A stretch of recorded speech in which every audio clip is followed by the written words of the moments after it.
Final मुकाबला है, playing 11 सामने आ गई है और करो या मरो वाली सिचुएशन है। और ये जो तीसरा मैच है ये कप्तानी भी खा सकता है। ये हेड कोच और आकिब जावेद का जो है ना वो भी उससे भी फारिग करवा सकता है। इन तमाम चीज़ों के ऊपर बात करेंगे नाज़रीन, लेकिन आगे बढ़ने से पहले आपसे दरख्वास्त है, अगर आपने चैनल को सब्सक्राइब नहीं किया तो चैनल को सब्सक्राइब कर लीजिए और बेल आइकन को दबा लीजिए।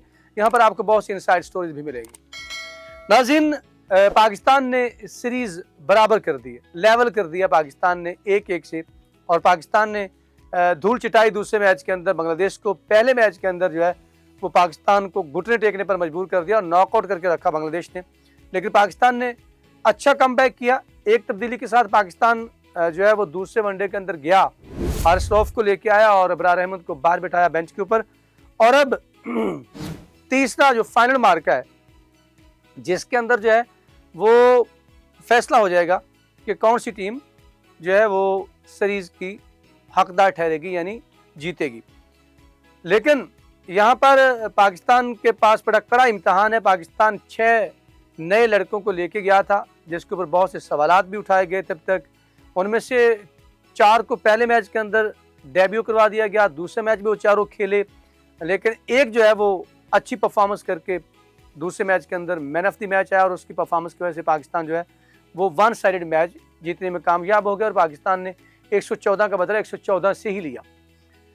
और उसके बाद जो है वो जो बाकी 3 है उनमें से 2 बिल्कुल फ्लॉप गए और एक जो है उसने मिलती जुलती सी उसकी परफॉर्मेंस है। अच्छा ओपनिंग स्टैट तो दिया साजिद फरहान ने, लेकिन वो 46 बालों के ऊपर 31 उस तरह से कॉम्पैक्ट नहीं डाल पाया।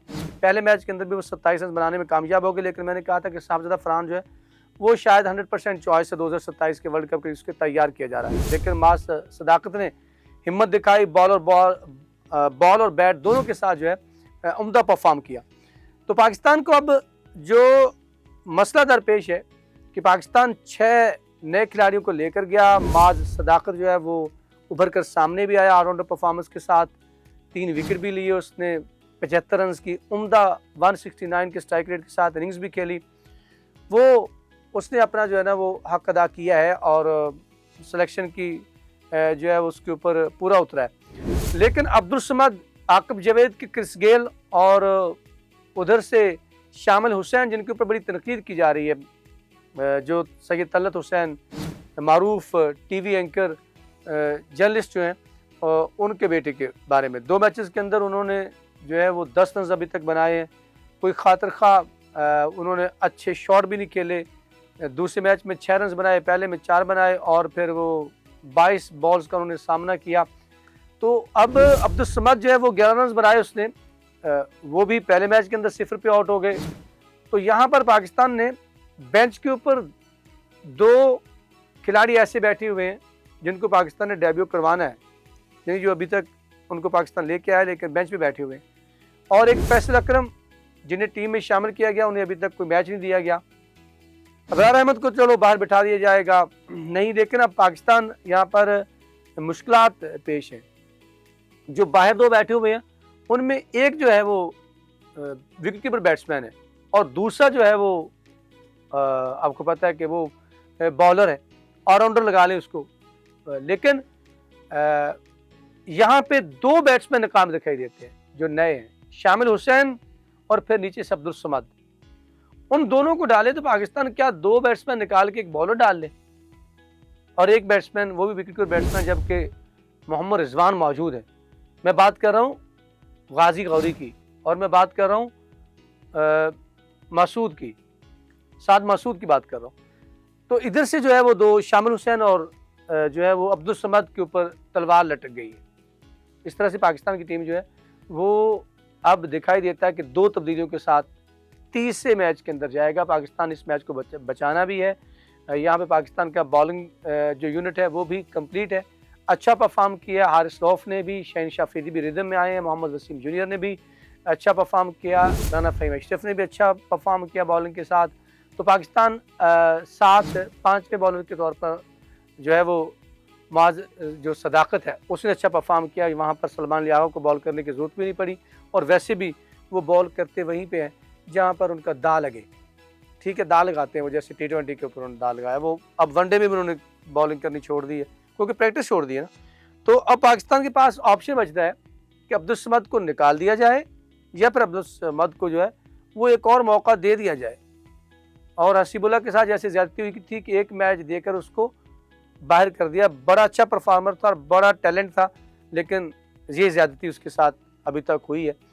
तो यहाँ पर जो है वो ऊपर से शामिल हुसैन को क्या तीसरा मौका भी देकर उसको बिल्कुल जो है एक दफ़ा भेज दिया जाए, जाएँ बाबा बच्चे अभी तुम जो है वो प्रैक्टिस करो। तो लेकिन पीछे सीनियर्स जो है उनको भी वापस लाना है। तो ज़ाहिरी बात कि इन तमाम चीज़ों के ऊपर जो है वो पाकिस्तान क्रिकेट बोर्ड नज़र रखे हुए, सेलेक्टर्स की अभी की जो आई है प्रेस कॉन्फ्रेंस, वो तो बड़ी ढिठाई के साथ अभी डटे हुए हैं। लेकिन क्या करते हैं, जो परफॉर्म करेगा उसी को रखते हैं, या फिर जो है वो ये दिखाई देता है कि इनको आजमा कर कहेंगे जी आजमा लिया हमने, ये टैलेंट पड़ा हुआ जो आया था वो हमने रख लिया।